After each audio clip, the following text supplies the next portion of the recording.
Thanks for making the Grand Canyon Hiker Dude Show the #1 Grand Canyon-related podcast in the world. We'll be back in January with a new season of tips, tricks, and most importantly, your stories about what it takes to have a successful hike in one of the most spectacular places in the world. In the meantime, the conversation never stops in our Grand Canyon Hiker Dude Facebook group, a vibrant community of canyon crazies out to help you have your best possible experience in the canyon. It's the only place you'll have daily access to Brian and just about every guest you've ever heard on the show, and they're all here to help.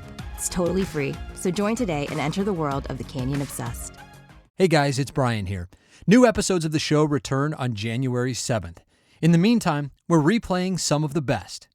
And another popular one today about an early fall rim to rim with a trio of women who did their homework and did their preparation and had a successful crossing because of it.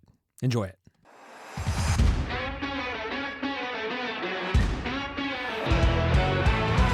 It was one of the most peaceful, most beautiful moments ever.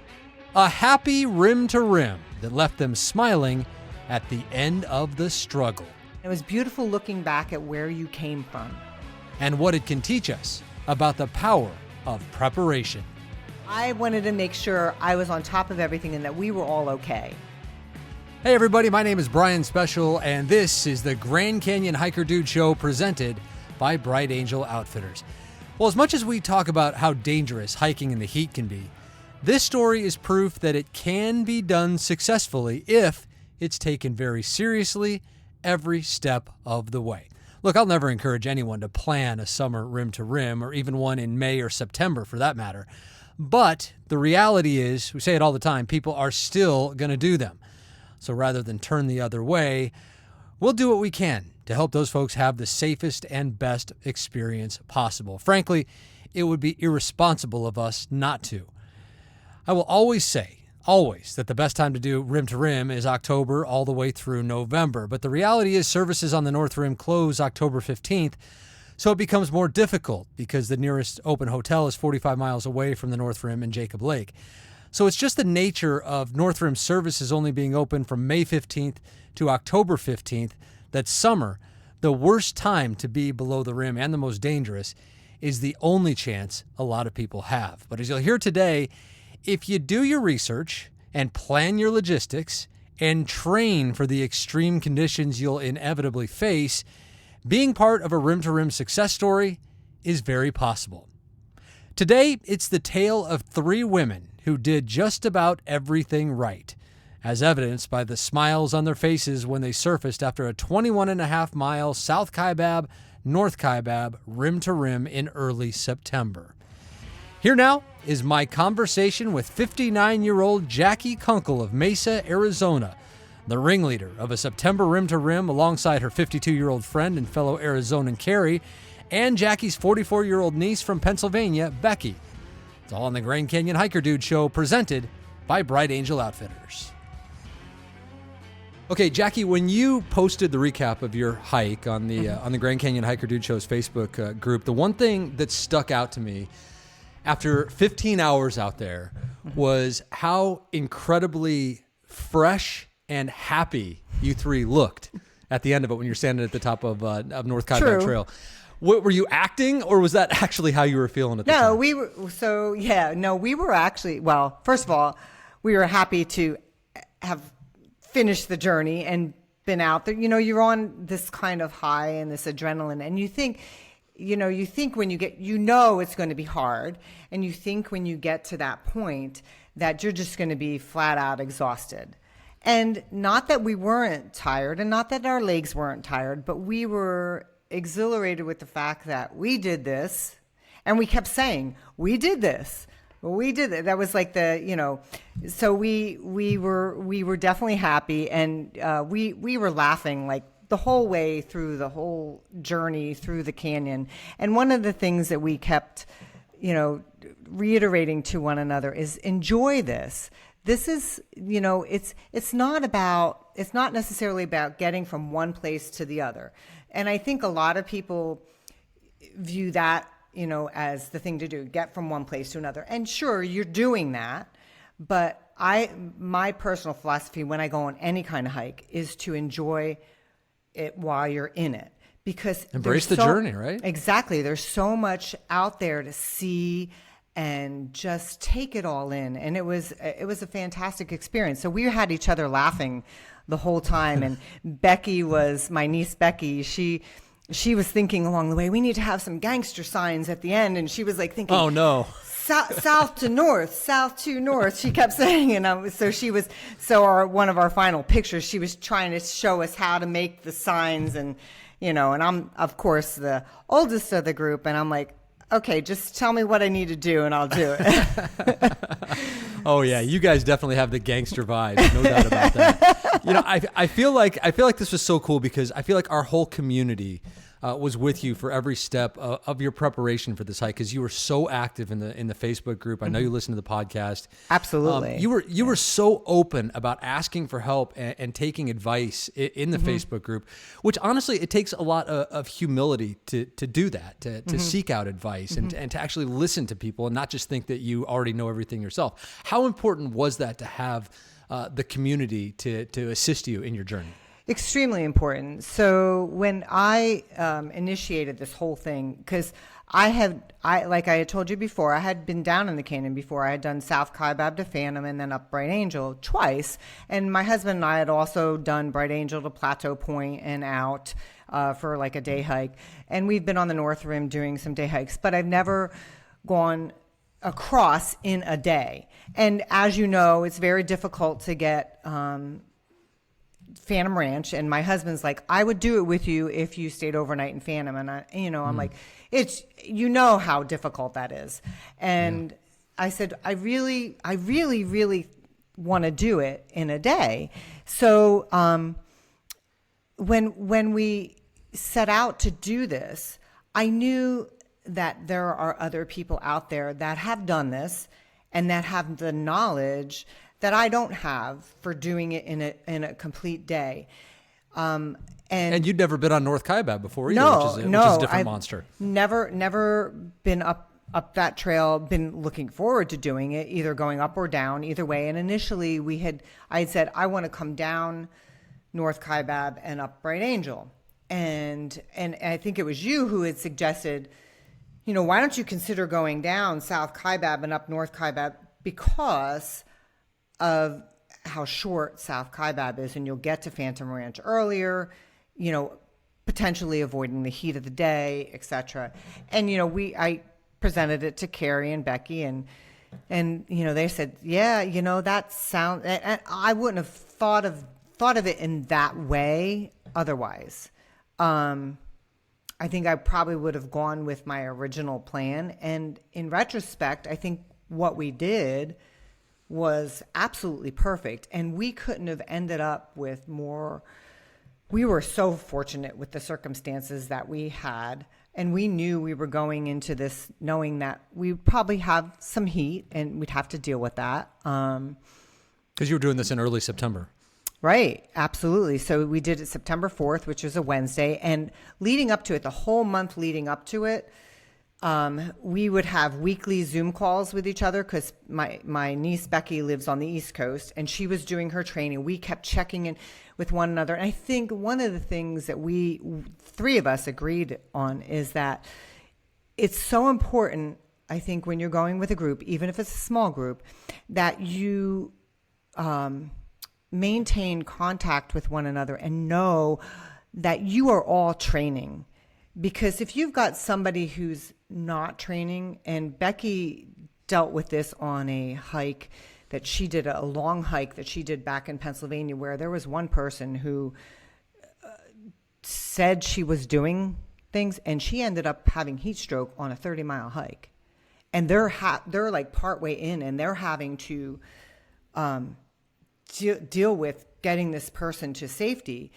So knowing that the three of us were training equally or more, some of, but training similarly, I should say, maybe not equally, but similarly. We were all doing heat training. We were all doing hikes. We were all doing long walks. We were doing step ups. We were doing all kinds of things, strength training, etc. So we were all training. and we would do weekly Zoom calls leading up to it. We were checking the weather constantly, checking the water situation constantly. And the day we were going up there, so we went up on Tuesday, the day we were going up there, the water was all turned on. We checked, the water was all turned on. But we were prepared. We were prepared with our purifiers. We had our grails, and we had the B-Freeze with us. We carried extra water with us. So we filled our 3-liter bladders. We filled our extra bottles with water. So we were prepared going down anyway in case the water went off.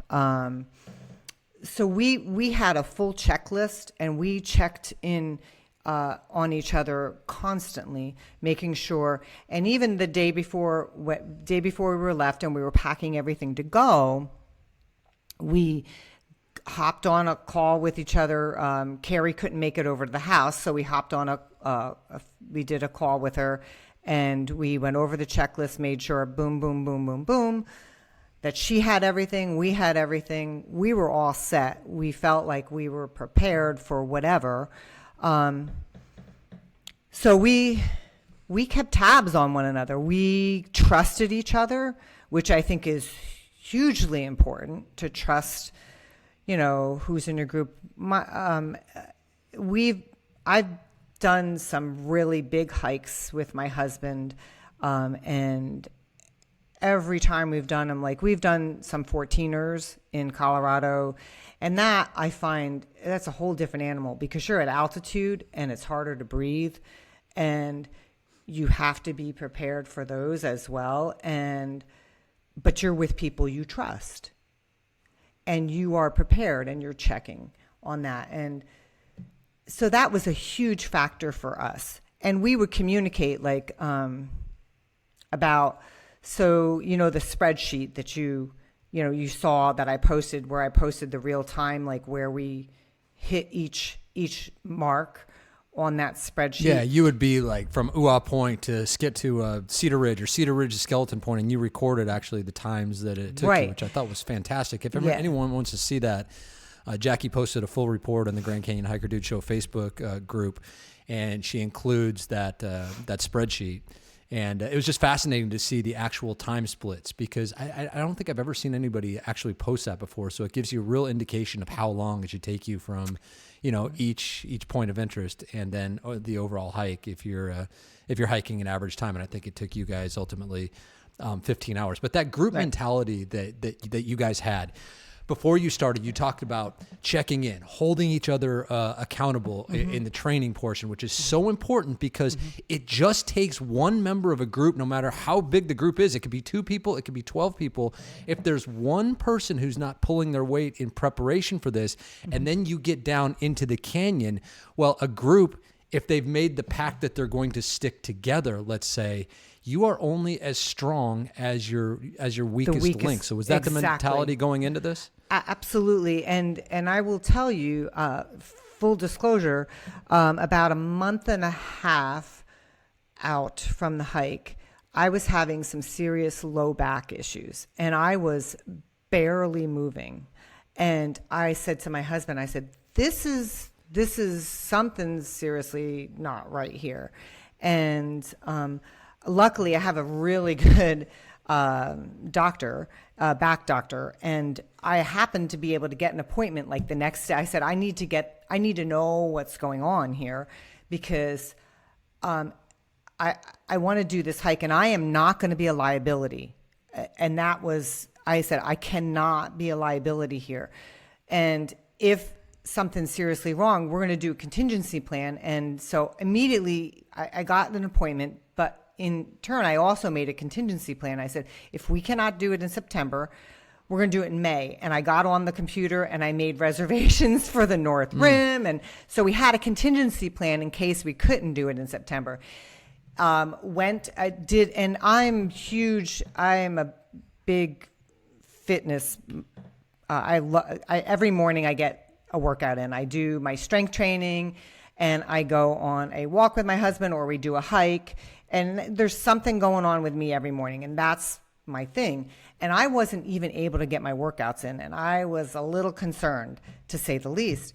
But when I went to the doctor, she ordered an MRI, and she went over it with me. It was, she was fantastic. And she said, look, here's the issue. And she said, the only thing I don't want you doing, she says, and during that time, I was continuing to do my stretching that I do every day, which was my lifesaver. That actually helped. I felt so good. And by the time, probably about 2 weeks before we were going, I said, I'm 90% better here, and I'm doing really good. I'm doing my workouts. And the only restriction she gave me, she said, I don't want you doing any deadlifts. That's it. She said, I want you to go on the hike. She said, I want you to use the strap at the bottom of the backpack for support for your back. She said, I want you to have fun. She says, you can do whatever you want. She said, this is something that's not going to go away because it's due to age. And she said, do it, have fun. She said, I'm not going to lie to you. Your legs will probably be sore. I said, well, there's some soreness that's probably to be expected. I get it. And I will tell you that my back was 100% perfectly fine.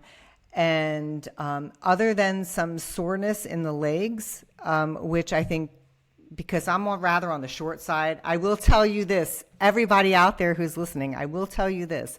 If you're short like me, the quote unquote steps, some of them are quite tall.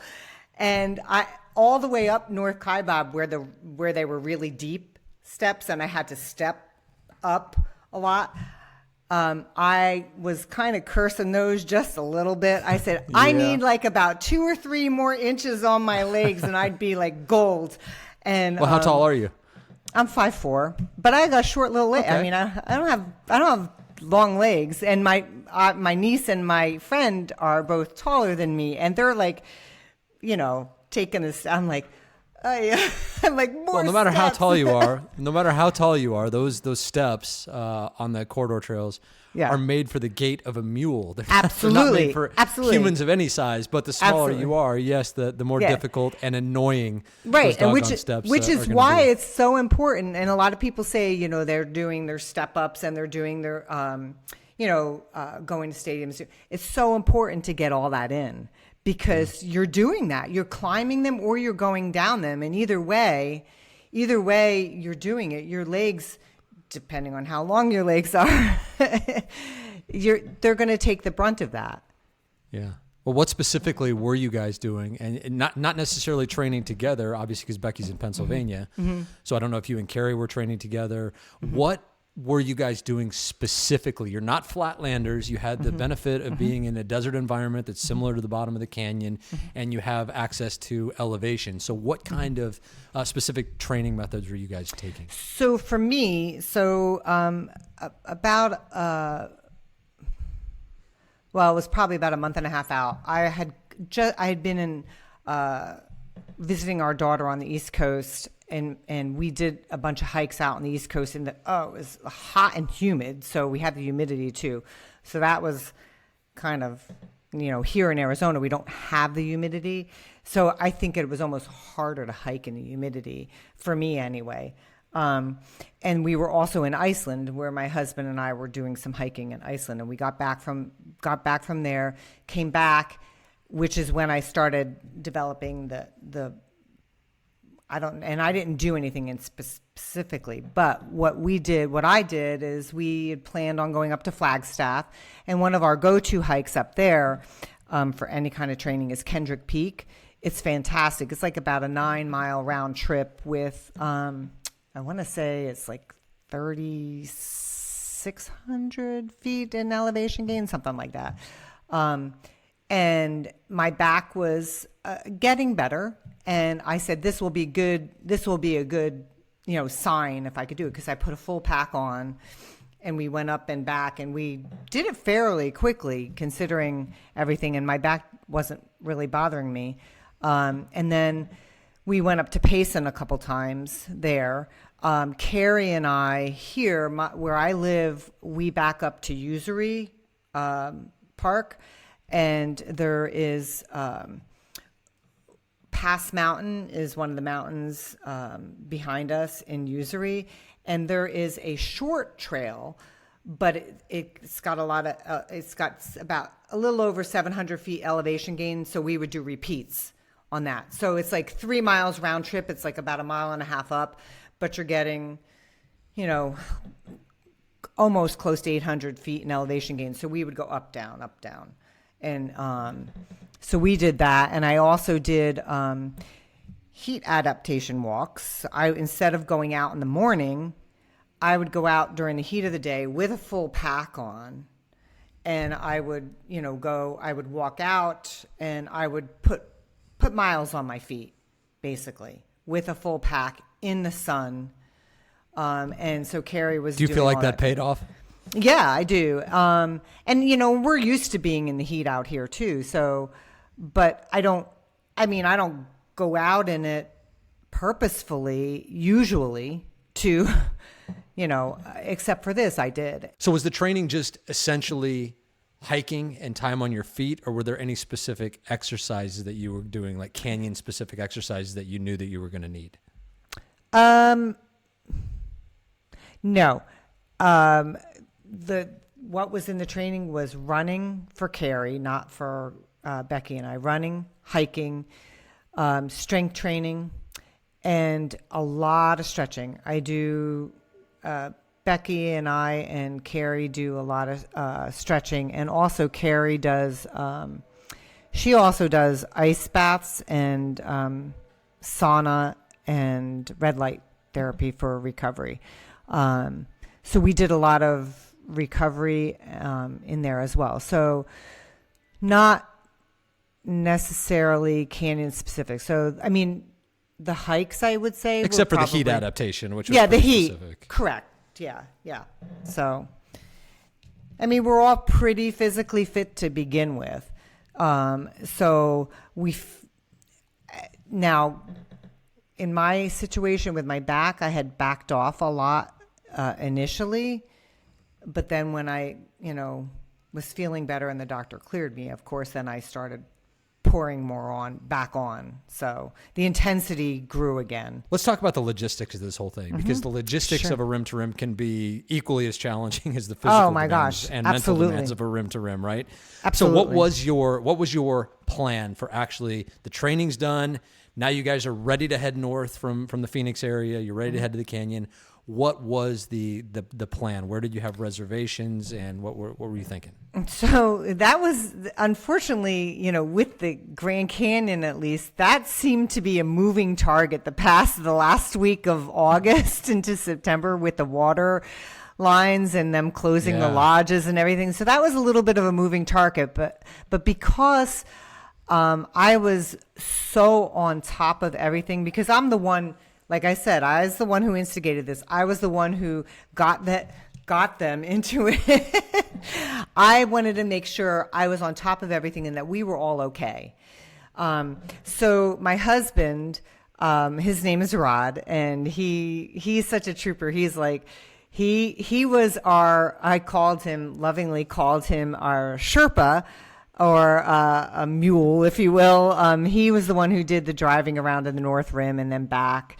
But what we did, the plan was we wanted to obviously stay close in to each side, to the North and to the South Rim. So that was the first hurdle that had to be tackled. So I had gotten the reservations at the North Rim, and so we had rooms there. And I had reservations at the South Rim. And because neither Becky or Carrie had really seen the canyon, I thought it would be really nice to kind of come back to the South Rim when we had more daylight and we can enjoy that too again. So I had reservations at the South Rim for Tuesday. And we were going to go into the canyon on Wednesday. So Tuesday the 3rd, and we were going into the canyon on the south side, South Kaibab, on the 4th. Hiking out the North Rim on the same day, and then staying at the North Rim Lodge over on the 4th.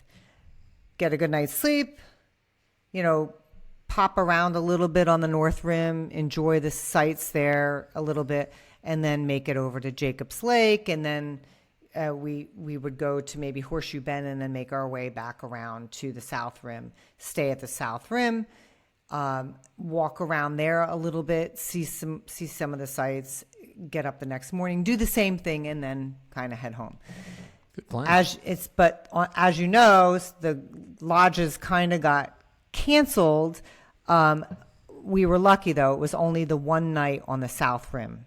So our Tuesday night accommodations, we were staying at Maswick, got canceled. Yeah, just so everyone knows, there was a huge issue with the the Trans-Canyon Waterline project is ongoing right now in 2024 into 2025, started in 2023. So there were a lot of closures, and they had, on top of that, they had some pipeline breaks and ended up having to shut down the hotels on the on the South Rim for about a week, and that affected you. You're saying for just one night, so you kind of got lucky. Mm-hmm, we did. So I immediately went on, found a place in Tusayan, and we got 2 rooms, which is just there. outside the gate. No big deal. Just outside. Yeah. But then I had to think about it, and I'm like, so we were planning on taking the taxi service in the middle of the night over to South Kaibab, because, as you know, only the shuttle bus or the taxi service goes over there. You can't, if you're going to park, you have to park outside and then walk it in. And we are like, well, if we don't have to put more miles on our feet at that point, we didn't want to. I mean, if we had to, my husband could have driven us, dropped us, and we would have if we had to. But yeah, the taxi runs into Tusayan. Yep.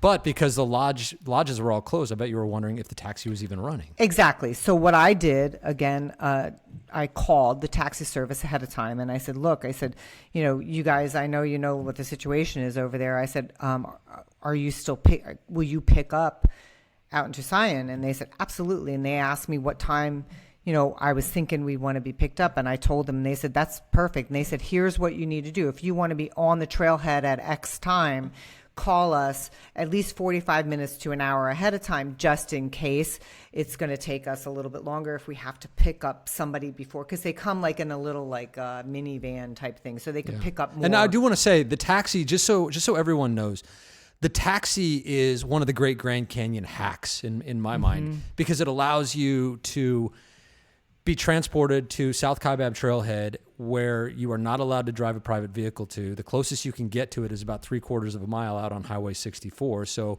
if you are going off hours, or if you are wanting to bypass the shuttles, which can be a major hassle to get out to South Kaibab, it'll save you about an hour in peak times by taking the taxi. However, one thing you do need to know is that the taxi, that's a singular thing at the Grand Canyon. There is one vehicle that runs. And because this is getting so popular, the peak times, as Jackie was mentioning, are becoming more and more difficult to secure a ride. So if you are planning your whole trip around taking the taxi for the traditional 4 a.m. start, you may be waiting for an hour or more to get a ride out there. So you guys started at around 2 o'clock. You said you were the first ones out, so you had no trouble getting the taxi. Correct. But just keep in mind, folks, that if you are going to call the taxi, you might have to wait if it's during the peak times. But it is one of the great Grand Canyon hacks. It's not expensive. I think it was something like $15 for up to 3 people to get from the Grand Canyon Village out to the trailhead, and plus tip, of course. But it is one of the truly great Grand Canyon hacks, because they can drop you off directly at the trailhead, whereas the private vehicles cannot. Just taxis and the shuttle buses. And when you see cars in the parking lot at South Kaibab, don't think that it's people who are breaking the rules. It's actually the people who work for the Park Service, work at Phantom Ranch, hike in and out. So please follow the rules. Take the taxi or take the shuttle, but the taxi is so awesome. Okay, so you guys now you're finally there. You get out of the taxi, right? It's 2:15 in the morning or so. You're standing at the top of the chimney on South Kaibab. It's quiet. There's nobody there. You're about to go down into the abyss. This plan that you've had for, I don't know how long, months, a year, is finally coming to fruition. You guys have got to be just brimming with excitement. We were, and a little bit of anxiety, because you're not sure how everything's going to go. Because like you've said over and over in your podcasts that, something can, you could have the perfect plan, and you can try and execute it, but something can't. There's always something that can happen, and you need to keep that in the back of your head always, that something can happen. It's like the Mike Tyson quote, right? That everyone has a plan until they get punched in the mouth. Right. And the Grand Canyon can definitely be Mike Tyson. It's true. I mean, everything's going great, and all of a sudden, bam. Bright Angel Outfitters is more than a brand. It's a mission. To help you have the best possible experience at the magnificent Grand Canyon. I'm Zena Special. And I'm Brian Special. From the Grand Canyon Hiker Dude Show to our YouTube channel, our free ebook to our Grand Canyon Shade Tracker. We're here to help. We've also got some great gear like the Rim to Rim Day Pack. With its 6 spacious front pockets. Yeah, that'll help you hike your best hike. At Bright Angel Outfitters, we do it all for the love of the canyon. And I hope you'll love it and revere it as we do. Thank you for being part of the Bright Angel Outfitters community. So you have to keep in mind that things can happen. And you remind yourself of that while you're having a good time, and you remind yourself of that. But yeah, so we were on the trail. I had been down South Kaibab before, but during the day, early day, but it was daylight. So the last 2 times I had done it, we were dropping in about 5:30. So it was daylight out, or it was dusky, but this was pure darkness. And it was a really cool experience. We had no moon and we had no clouds, which made the sky full of stars. So, and I said to Becky and Carrie, I said, when we get down to Cedar Ridge, we're going to make use of the toilet. And then when we come back from the toilet, I said, we're going to sit here and we're going to turn out our lights. And we are just going to look at the sky. And it was one of the most peaceful, most beautiful moments ever. I mean, you just sit there and you look up and you just see this great vastness and all these stars and the planets, and it's just a beautiful experience. And we're going down and we're breaking everything into little chunks. So the first hike was South Kaibab Trailhead to Uwa Point. And we got there, we wrote our time down. We said, okay, second hike, here we go. So, and it was so much easier thinking of it that way too. And Uwa Point, Cedar Ridge, and then you just keep breaking it down into chunks and enjoying everything that's out there. And when we finally got to the tip off, we just saw this little crack of like daylight coming, kind of, it wasn't even, it was still dark, but you could see, look at that. The sun is going to start coming up in just a little bit. And it was just, amazing to watch. And as we were getting down towards the Black Bridge, the sun is now just up over, and you could see all the red, rock, that you could see the Colorado River. You could see the Black Bridge. It was just... It's exhilarating, isn't it? Yeah, absolutely. And when we got down to, I said, girls, we're going to go cross the Black Bridge. We're going to cross the Colorado. Woohoo. And I said, you guys go first. I'm going to take a video of you going through. And they were extremely excited to go across the Colorado, which was really fun, obviously. And, getting down to Phantom. We strolled into Phantom a little later than we had expected. We were hoping to hit it somewhere between 6:15 and 6:30. We got it at 7 o'clock, which was fine. But we kept to the fact that we wanted to be out of there by 7:30, no later than 7:30. So we were able to do what we needed to do in that half-hour span. We ate, we refilled our bladders, we topped everything off.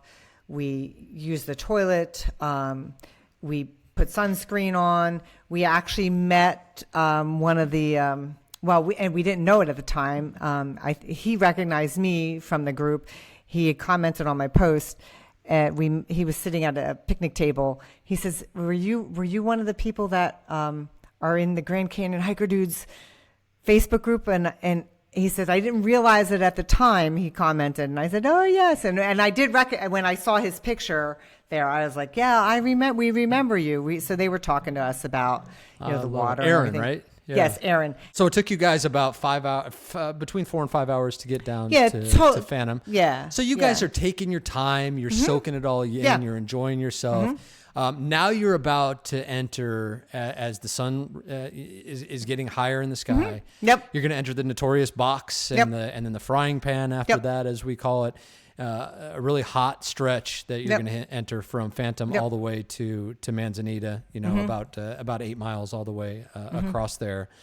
And I know you had planned that out. So you had a plan for that to try to avoid the heat.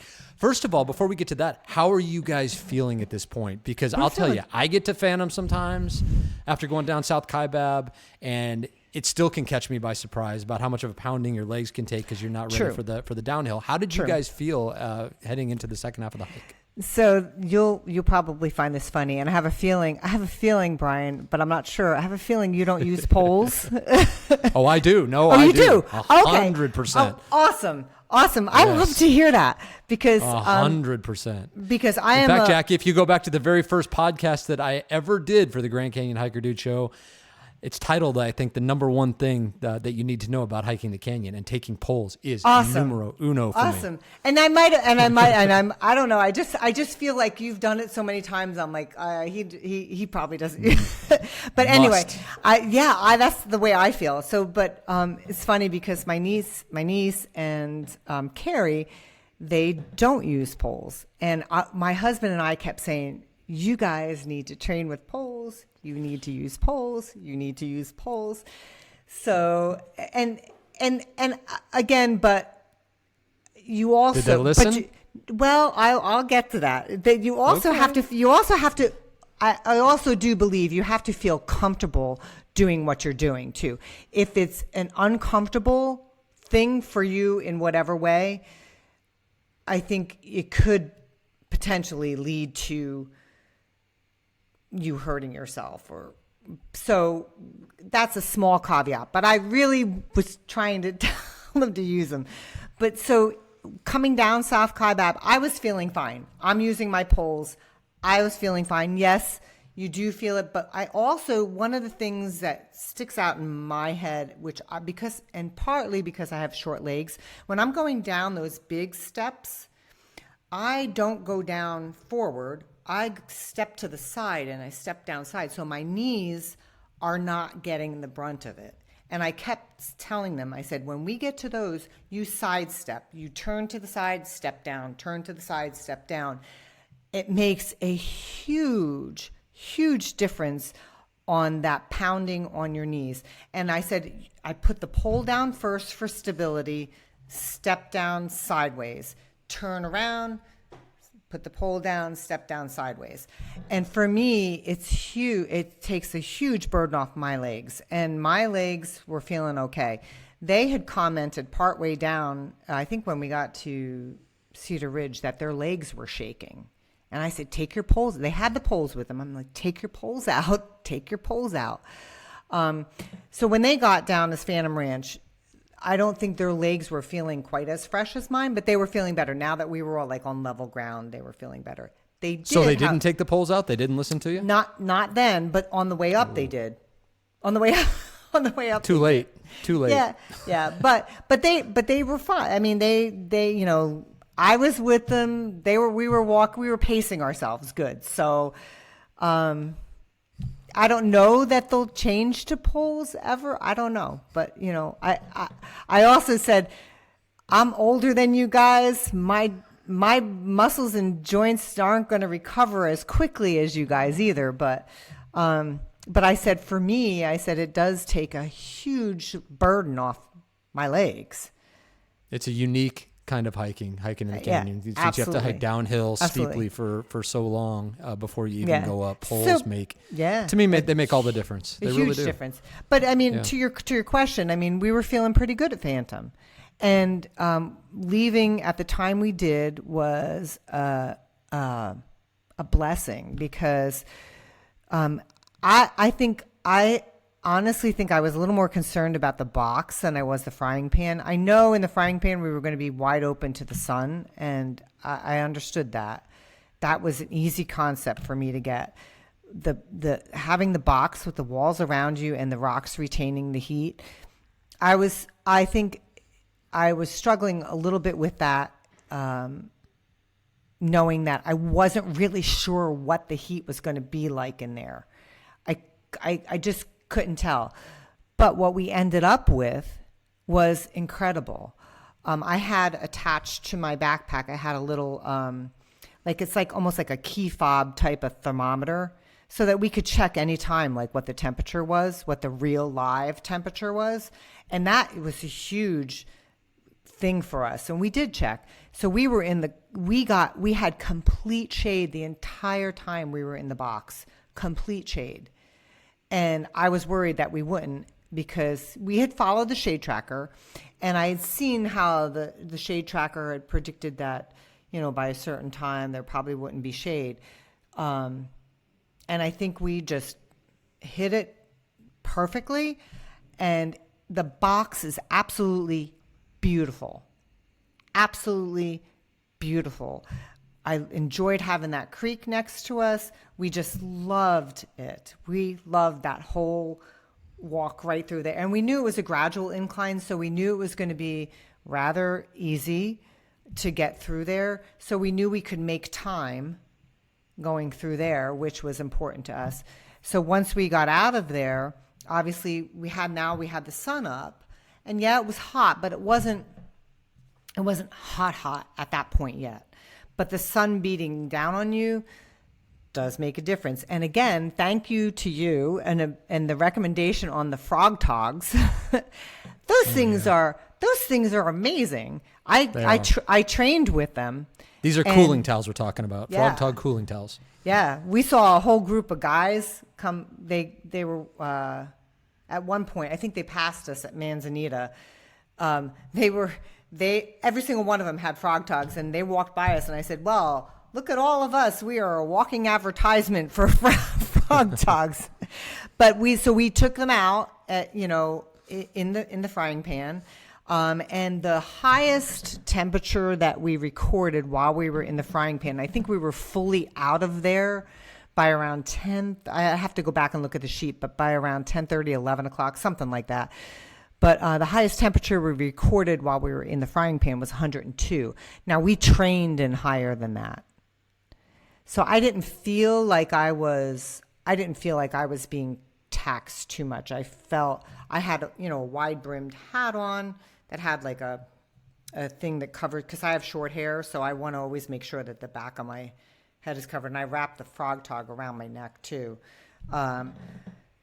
So I didn't feel like it was hot. I'm not going to lie. It was hot. And, I was sweating. I was moving my body. I was sweating.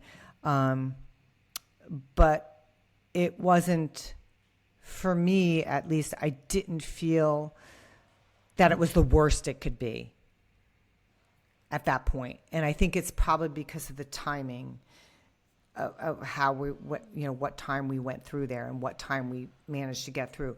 Timing's one thing, but getting through there and saying what you're saying at 102 degrees, which is still very hot, and especially under direct sun, and that stretch after the box that we call the frying pan can be absolutely. It's the most brutal part of North Kaibab, even though it's flat. Essentially, it's just a steady incline that feels pretty flat. You are just exposed to the sun with nowhere to hide. You do have Bright Angel Creek running alongside for a lot of the way. But it's not always easy to access. It's an absolutely brutal part of the hike. So what I'm going to say is you're talking about, the time of day was important. It wasn't quite the middle of the day where the sun wasn't necessarily overhead yet. But it had to be the fact that you had done that heat adaptation training and you were prepared, that it felt okay to you. Right. And I think that is a big part of it. Now, Becky, being from the East Coast, she did say to me, she said that even though she did the heat training and she did a lot of sauna training. So she was in a sauna that was like 190 or something and would sit in for 20 minutes at a time. But she had said that it's one thing being in the heat, but it's another thing having that sun hitting you. And Yes. for her, I think it hit her a little differently than it hit me. Figuratively, it felt different to her than it did me, partly because on the East Coast, you're not, like here in Arizona, we have sun pretty much all the time. So you're always feeling the sun on you. There on the East Coast, you're dealing with overcast days, rainy days. You're not always dealing with the sun on you. So I think it's a little bit different. So if anybody who's training for this has the opportunity to do that heat training and be out in the sun, that's what you want to do. You want to be in the sun, not just being in the heat, but being in the sun. But be prepared. Go with a pack on with water, electrolytes, etc., so that while you're out in the sun with your sunscreen on too, don't forget that. That's important.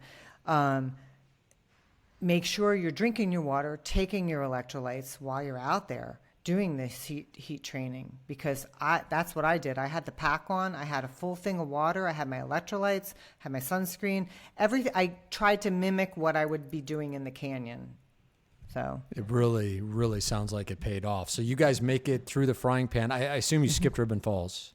We did. I mean, not going to Ribbon Falls, now everyone has a reason to come back, right? Right. Oh, absolutely.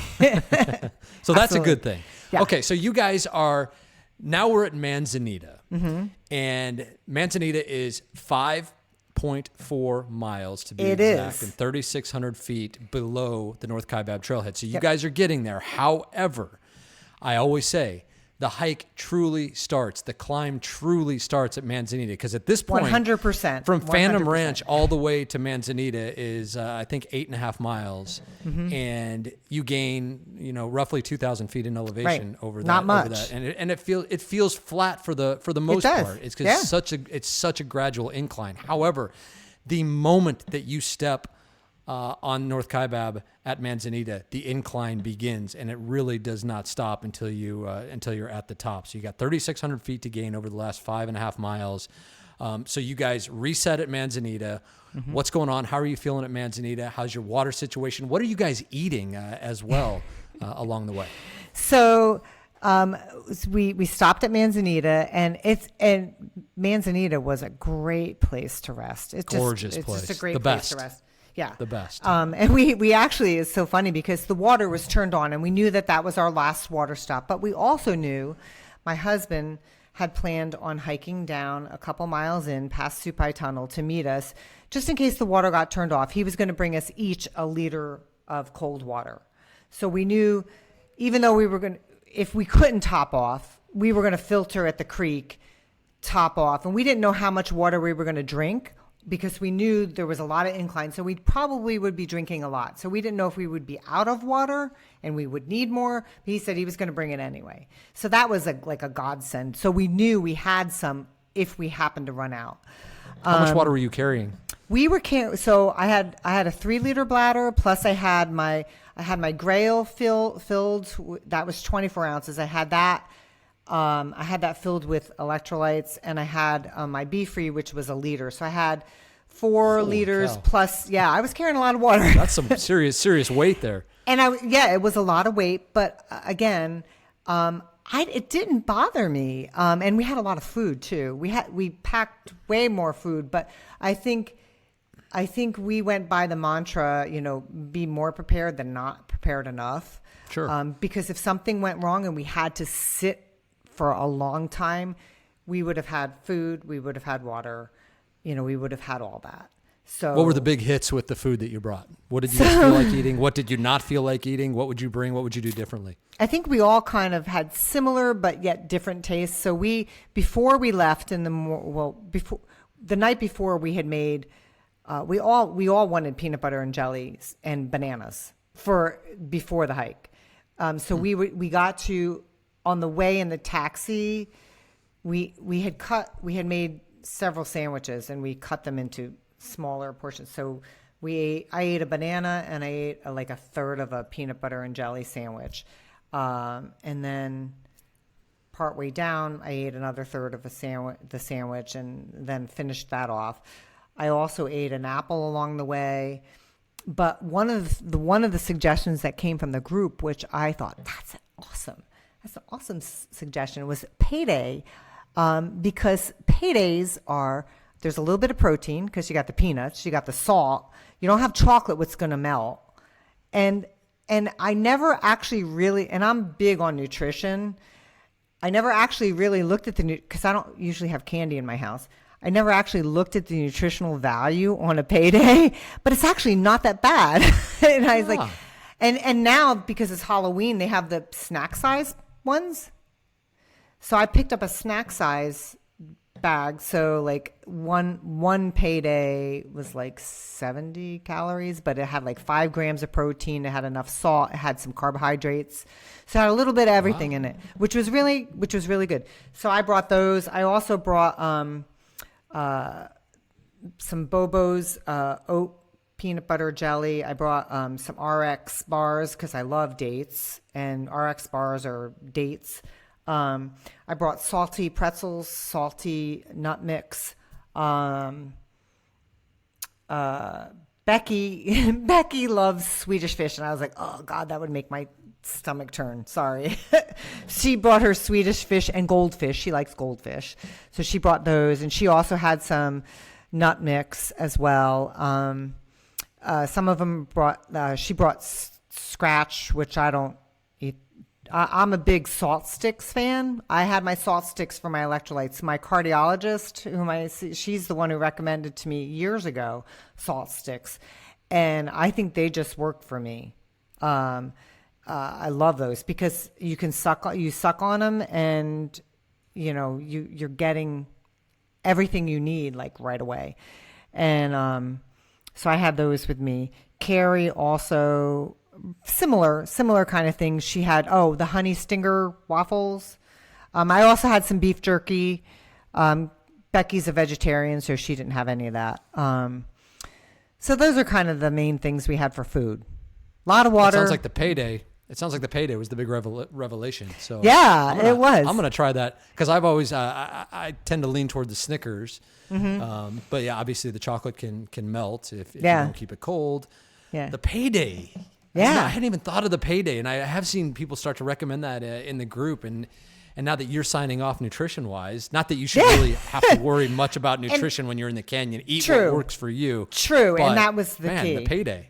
That was the key. I think eating what works for you is definitely the key. And also, one of the things that you talk about a lot on your podcast, which I am a big fan of too, especially with what was going on with my back. You take your ibuprofen as a preventative, measure, and then you take it along. What I was doing is before we left on the trail, I took a leave. And because you could take that every 12 hours, and it's a anti-inflammatory, and I took the Aleve, and that just, I think it helps to ward off any kind of inflammation that might happen. So I think that's a huge tip for anybody who kind of suffers from any type of, inflammatory pain. So yeah, I've found that on my last Rim to River that I did a few weeks ago. I actually was standing at the top of South Kaibab like you guys were, and I realized that I had switched packs the night before, and I had not transferred over my pharmacy, so to speak. Yes, including my electrolyte, my salt stick chews like you use, and more importantly, my ibuprofen. It was like, uh-oh. Yeah. And sure enough, it was just as bad as I worried that it would be. So to me, ibuprofen works. Check with your doctor because a lot of people say obviously you shouldn't overuse ibuprofen because it can lead to ulcers and things like that. Right. But in moderation, it works for me, especially in the canyon. Okay, back on the trail. Mm-hmm. You guys have left Manzanita now. Yep. Feeling pretty good. The real climb is beginning. Not feeling so good. Well, so it's starting to catch up with you. No, so we were okay. So let me back up. So we're at Manzanita. We've refueled. We've topped off our water. We debated about whether we wanted to walk down because there you have to walk down to the creek. There's stairs going down. We all looked at each other. It's pretty steep too. Yeah, we're like, no, we don't want to walk down there and walk back up. So we refilled at and the water was actually cool coming out of the spigot there. So that was nice. So we refilled there. Becky, I think, was questioning the fact, I think the sun for her was, I think, the big factor, but the interest. So I think that was the biggest question at that point. We were feeling pretty good, but she was concerned more about the sun hitting us.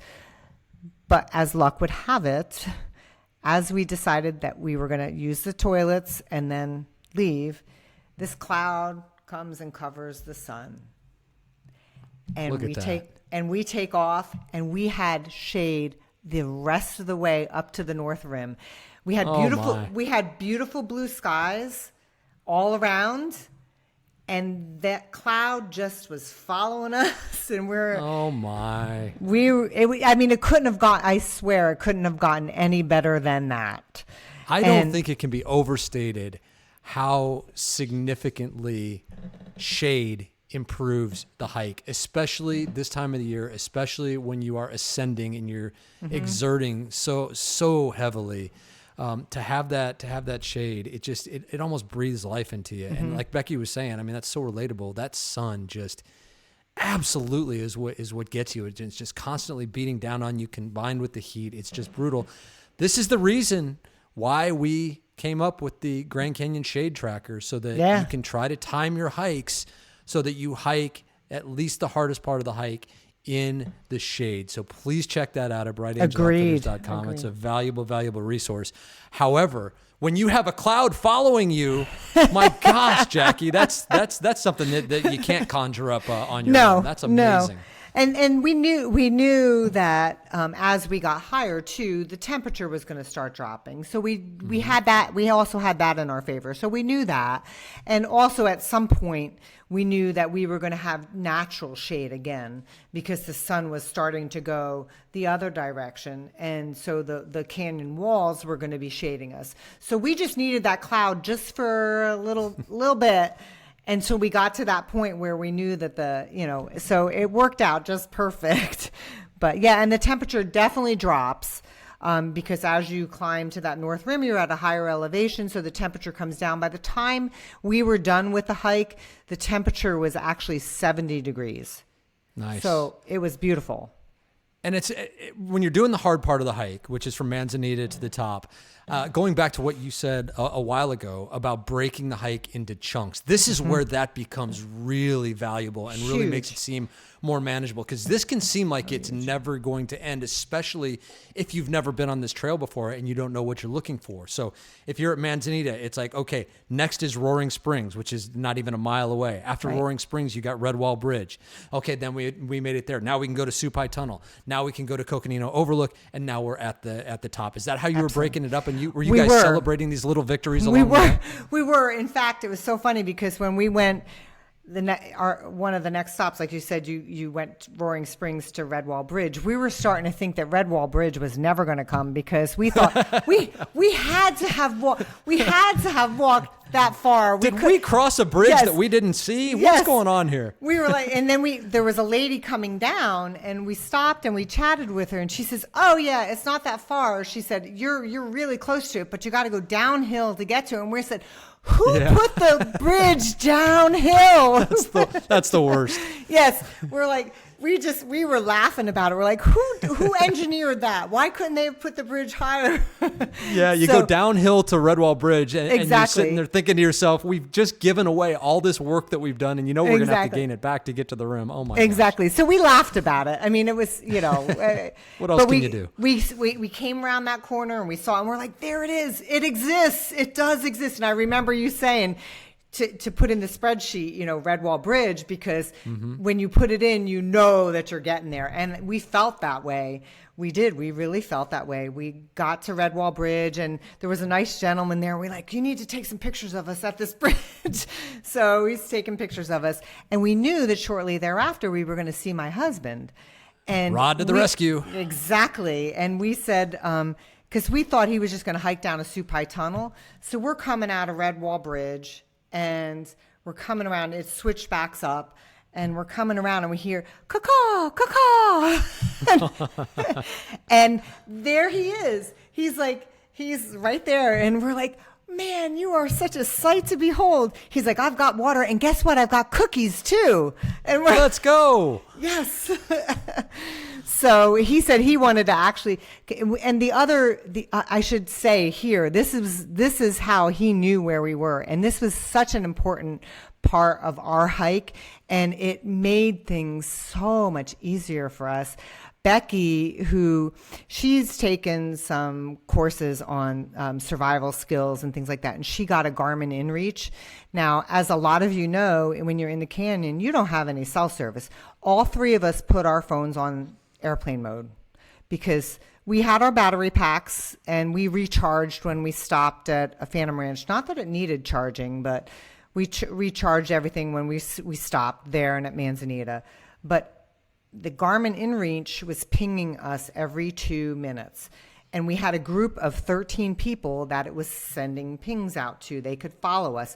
And we could, from her phone, even though it was in airplane mode, because there's an app for the InReach, you text the group, and like she would say, we're at the trailhead, we're going down. She'd text, and they would like, go get them. They'd send, and it sends individual message back. So like not the whole group isn't getting what everybody else is texting. You're just getting one message from us.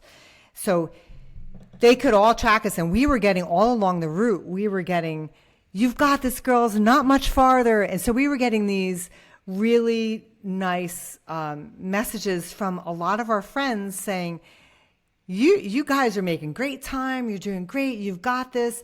And Rod was texting us. He says, you guys are doing great. He says, I think I'm going to start down now. I'm almost at the North Kaibab trailhead. And we told him, we texted him back. We said, just wait till we get to Red Wall Bridge. We'll text you then. Then you could, because it's not going to take him as long to come down as it will for us to get up. So he decided to come down. He wanted to come down to Red Wall Bridge. We didn't know that. But he didn't, we made it to him before he actually made it. He was a little disappointed. He says, I was hoping to get down to Red Wall Bridge, but I will tell you that having that Garmin InReach was really kind of nice. And I mean, if you can afford to do it, it's a nice little thing, and it has an SOS button too. So, if something happens, you will be able to get in touch with somebody. So that was a major plus for us. And it was just so reaffirming to hear all those, come on, you guys got this kind of thing all along the way. And that was just an amazing thing, because you'd hear a ping come in and we'd read, she had it up here on her shoulder, and we'd read it, and it was just, it was nice. And we knew exactly who they were. Carrie's dad was messaging. My daughter was messaging. Carrie's husband, Becky's mom, my husband. So we had all kinds of people. So it was kind of cool. But anyway, so we got to my husband, and then he helped keep our morale up as we were pushing forward. We stopped again at Supai Tunnel to eat those cookies.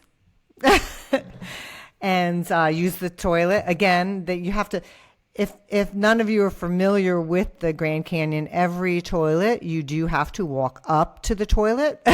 Yeah. Just so you know. It's a little annoying. Yep, a little bit, but you got to understand it's because of gravity. So, but yeah, so we made our last stop there, and then continued on. So at Supai, you're 1.7 miles from the top, and now you're looking for the Coconino Overlook sign, which is 0.7 miles from the top. Rod, it sounds like, breathed some new life into the group, especially with those cookies. Man, Rod, way to go! He stopped at Jacob Lake. Good. So they were Jacob Lake cookies too, yes, which is even better, because nothing says North Rim of the Grand Canyon like Jacob Lake cookies. Trust me, you have to experience it, people. So the last little bit of the hike, it has to feel like almost you're never going to get there. Rod, though, has breathed some new life into you. So how did the rest of it go, and what was it like when you finally surfaced at North Kaibab? It went pretty well. I mean, considering your legs are saying this needs to be over.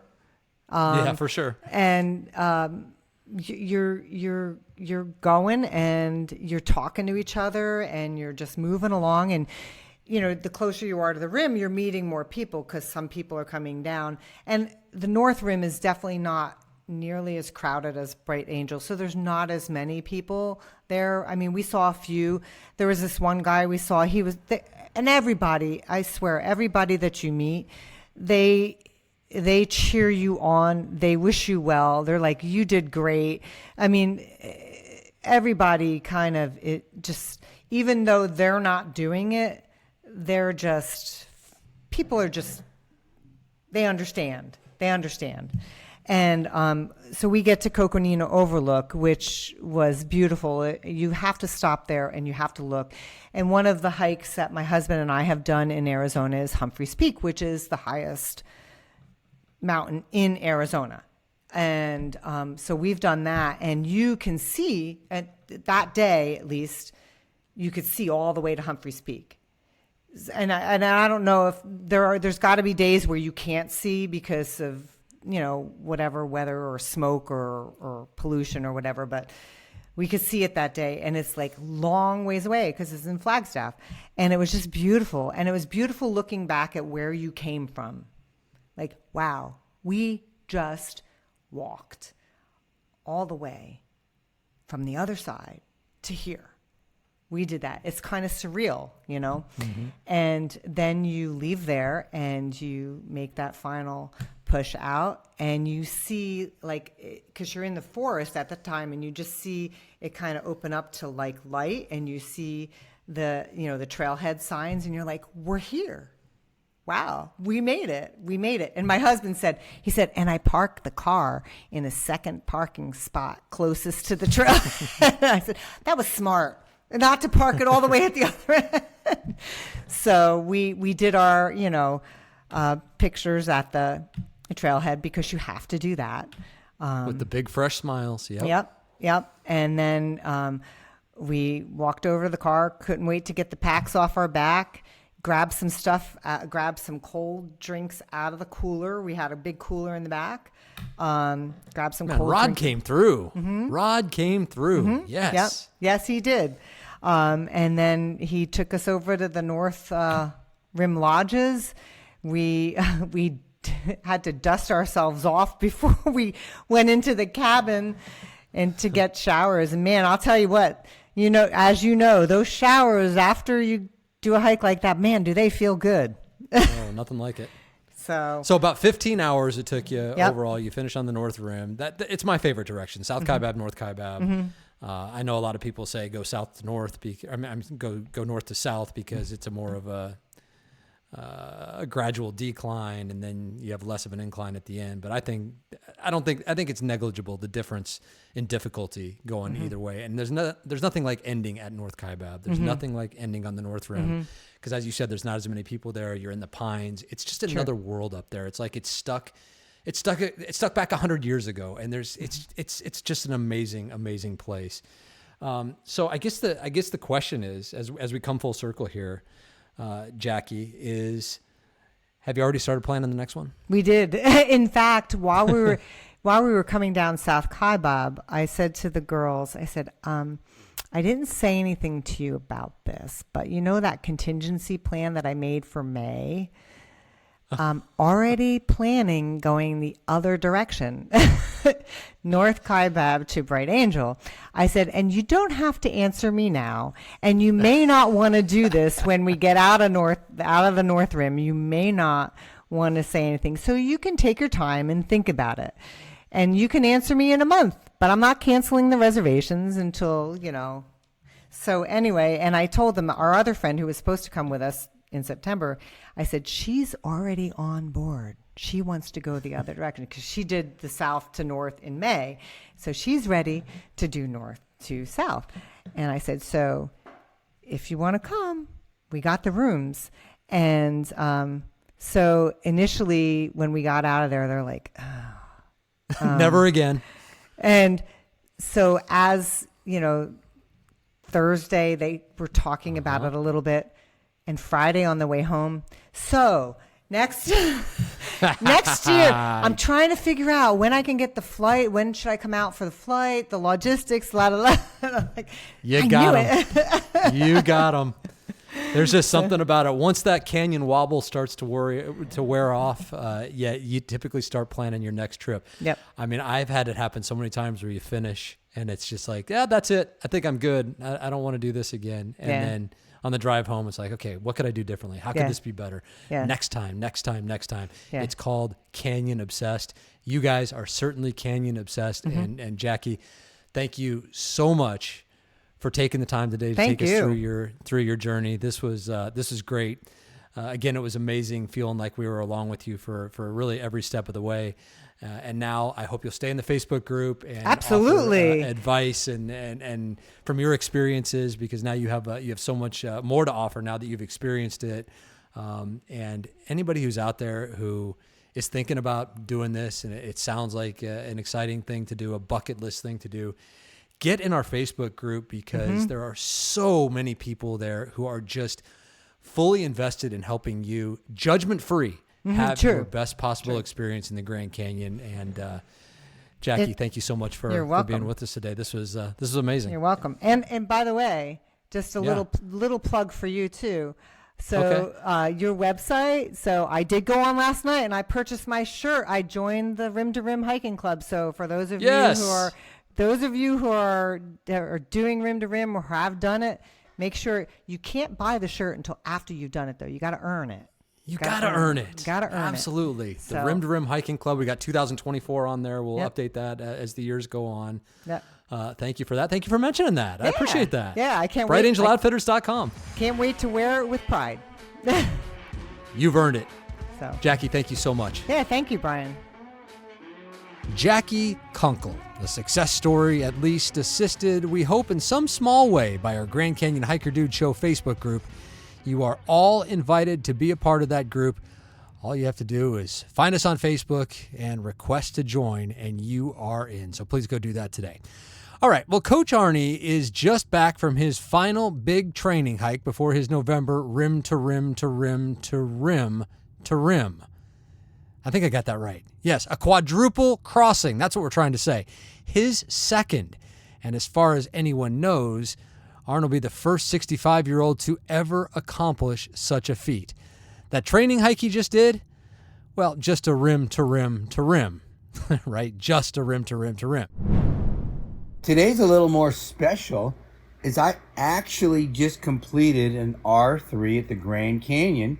And so I want to kind of share a little bit of wisdom that I picked up for my big event coming up in a couple months, my R5 at 65. And I want to talk about something called the SAID principle. And it stands for specific adaptation to imposed demands.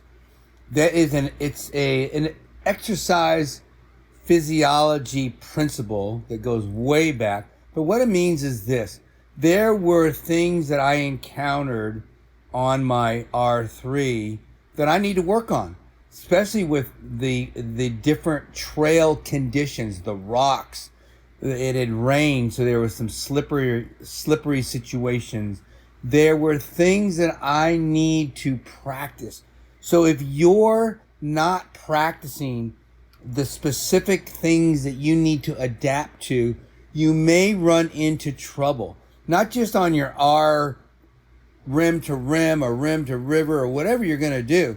You need to have an idea of what those situations are so you can practice them. You can find the trails that will help you to be better. There's nothing like practicing for the event. It's nice to do things, but it's even better to be intentional about why you're doing things, whether it's a strength training movement, a hike, or anything that has to do with your dream. You need to be specific, and you need to adapt specific things that are going to help you to be better.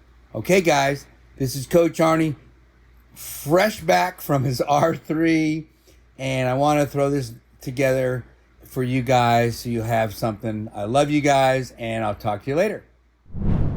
Coach Arnie Fonseca Jr. His contact information is in the show notes, and that includes his phone number. Arnie is just old school enough that he encourages unsolicited calls. Who does that? So feel free to ring him up or send him a text if you need his assistance. Arnie is always there and always happy to help, and we are so grateful for his support of this show. Hey, you heard Jackie mention her Rim to Rim Hiking Club t-shirt. Well, you can find that and an entire Rim to Rim collection of tees, sweatshirts, and hoodies to commemorate your accomplishment. That is at brightangeloutfitters.com. That's the company founded by my wife and me, which is solely responsible for this podcast. So if you want to support the show, please go have a look and help us continue to offer free resources to the Grand Canyon hiking community, such as this show, the Grand Canyon Shade Tracker, our Beginner's Guide to Rim ebook, and so much more. We would be so grateful. Again, that's at brightangeloutfitters.com. At Bright Angel Outfitters, we exist to help you hike your best hike. All right, that's it for now. My name is Brian Special, encouraging you, as always, to go hike the canyon. Take that first step. Embrace the journey. And when you get there, whether it's for time goals or taking your time, just hike your own hike and enjoy every step in one of the planet's great treasures, the magnificent Grand Canyon. We'll see you next time on the